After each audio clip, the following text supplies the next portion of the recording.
Hello, viewers. How are you all? Hope you all are fine and doing well. Welcome back to my channel.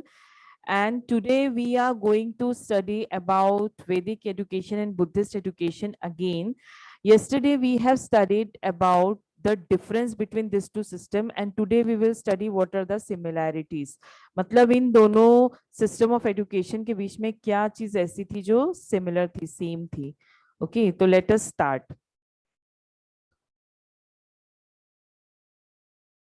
So in both the system of education, the life of student was tough and hard. That means the student's life जो होती थी both the system of education में was tough. Okay, hard होती थी. क्यों? क्योंकि यहाँ पे सब कुछ सेल्फ करना पड़ता था अपने आप. ठीक है ना. हर वर्ल्डली प्लेजर को, आराम को छोड़ के यहाँ पे रह के अपने लाइफ को बिल्कुल ही सिंपल तरीके से जीना इज नॉट इजी. ओके, बिना किसी के हेल्प के. ठीक है. From getting up from the morning till the end of the day हर चीज खुद करना. ओके, अपना एक सेल्फ, हर चीज को अपने एक तरीके से करना और सीखना. ओके, सो यहाँ पे जो स्टूडेंट लाइफ होती थी वो बहुत टफ होती थी. सो ये दोनों ही सिस्टम ऑफ एजुकेशन में सिमिलर था. ओके, अब जो बुद्धिस्ट एजुकेशन सिस्टम होता था और जो वैदिक एजुकेशन सिस्टम होता था, दोनों ही केस में स्टूडेंट को अपना जो घर है वो छोड़ के जो गुरुकुल है या फिर मठ्स है, इन केस ऑफ बुद्धिस्ट एजुकेशन जो मठ होते थे वहां पे स्टूडेंट को जाना पड़ता था. और वहां पे जाने के बाद जो लाइफ होती थी वो सिंपल नहीं होती थी. Okay, next, both Vedic education system and Buddhist education system have same goal. जो मेन मकसद होता था टीचिंग का वो सेम होता था, और वो मकसद क्या था? सेल्वेशन. सेल्वेशन का मतलब है कि अपनी आत्मा को शुद्ध बनाना, हर चीजों को राइट तरीके से करना सीखना, अपने आप को किसी भी पाप का भागीदार नहीं बनाना, कौन सी चीज राइट है कौन सी चीज रॉन्ग है ये बताना. ठीक है ना. तो एज पर रिलीजन, हमारे रिलीजन के हिसाब से कौन सी चीज राइट है, क्या हमें करना चाहिए क्या नहीं, और अपने अंतर आत्मा को बिल्कुल साफ और क्लीन बनाना. ठीक है ना. तो ये दोनों ही सिस्टम ऑफ एजुकेशन का मेन मकसद होता था. Okay, so now let us move to the next point. Actually मैंने फर्स्ट पॉइंट स्किप कर दिया था तो मैं फिर बैक गई थी. Okay, so next point is both the system of education are religion dominated. So religion dominated का मीन्स है यहाँ both the system of education में रिलीजन को ही पढ़ाया जाता था. हाँ, वैदिक पीरियड के टाइम पे जो वेदास होते थे, जो ग्रंथ होते थे, जो भी ये चीजें रिलीजन हमारी हिंदू रिलीजन्स के बारे में पढ़ाया जाता था बेसिकली. और जब बुद्धिस्ट पीरियड आया तो बुद्धिस्ट पीरियड में द टीचिंग्स ऑफ बुद्धा पढ़ाया जाता था. लेकिन ये दोनों ही चीज क्या चीज से रिलेटेड है? अपने रिलीजन से रिलेटेड है. ओके, सो यहाँ पे रिलीजन को बहुत इंपॉर्टेंस दी जाती थी. तो both the system of education give religion को इंपॉर्टेंस मिलती थी. Okay, next, let us move to the next point. Now the sources of finance. Okay, sources of finance क्या होता था? मतलब पैसे कहाँ से आते थे? ठीक है, पैसे आते थे डोनेशन से. दोनों ही केस में, दोनों सिस्टम ऑफ एजुकेशन में, चाहे वो गुरुकुल हो चाहे वो मठ हो, ठीक है, दोनों ही केस में डोनेशंस जो है वो रिच पीपल के थ्रू आती थी. ठीक है ना. रिच पीपल्स जो है वो यहाँ पे आके डोनेशंस देते थे. ओके, और इससे जो स्कूल है वो रन करता था. सो ये भी चीज दोनों सिस्टम ऑफ एजुकेशन में क्या थी? कॉमन थी. अब जो भी टीचिंग्स यहाँ पे दी जाती थी दोनों गुरुकुल में और बुद्धिस्ट पीरियड के जो मठ्स होते थे, जो एजुकेशन दी जाती थी, that was again free of cost. Okay, दोनों ही सिस्टम ऑफ एजुकेशन में फ्री ऑफ कॉस्ट होता था, जहाँ पे कोई भी पैसे नहीं लगते थे. तो ये एक एक पॉइंट है जो आप इस पे ऐड कर सकते हो. ठीक है ना.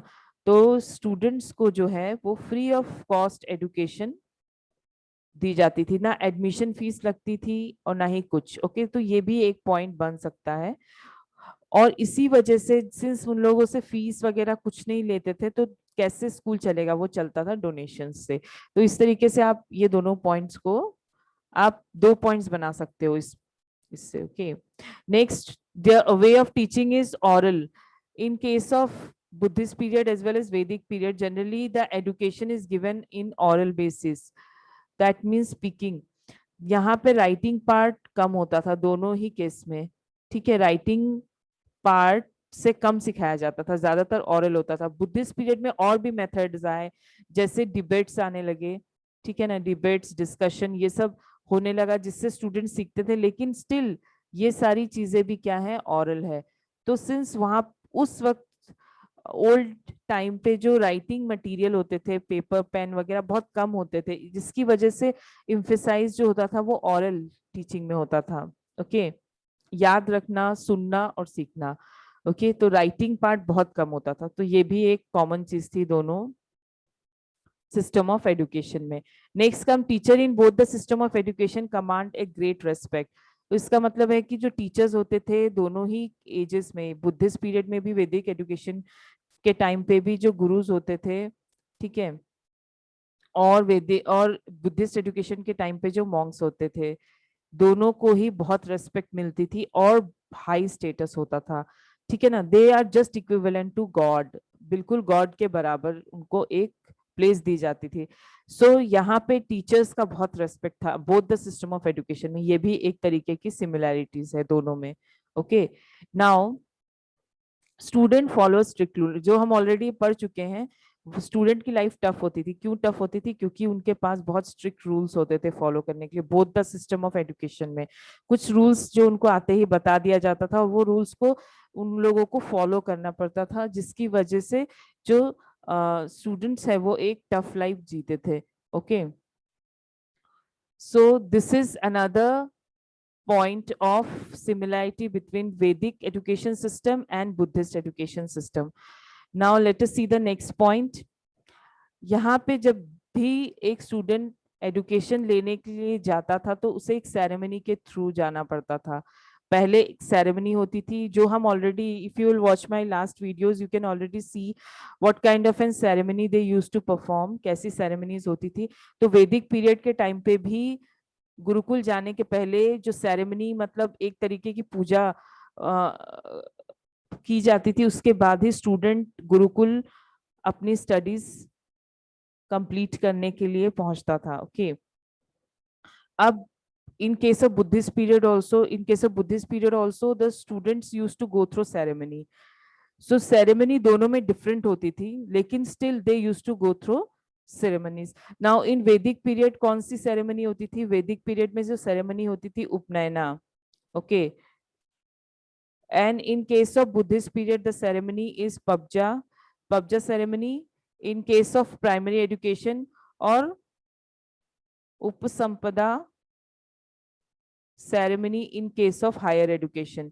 ओके, दो सेरेमनी दोनों अलग अलग होती थी, बट स्टिल जो आप सिमिलैरिटीज इसमें क्या था कि सेरेमनी होती थी। ये जो नेम ऑफ सेरेमनी है ये आप डिफरेंस में लिख सकते हो। पॉइंट मैंने लास्ट वीडियो में भी बताया था कि जो सेरेमनी होती थी in case of Vedic period is Upanayana, and in case of Buddhist period it is Pabbajja and Upasampada. Okay, लेकिन ये पॉइंट सिमिलरिटीज में नहीं लिखना है, सिमिलरिटीज में हमें लिखना है सिर्फ ये कि सेरेमनी दोनों केस में होती थी। Okay, so this is the similarities between the Vedic period education and Buddhist period education. Hope you have got some knowledge through this video. Do like my video and subscribe my channel if you really find it helpful. Thank you and have a great day.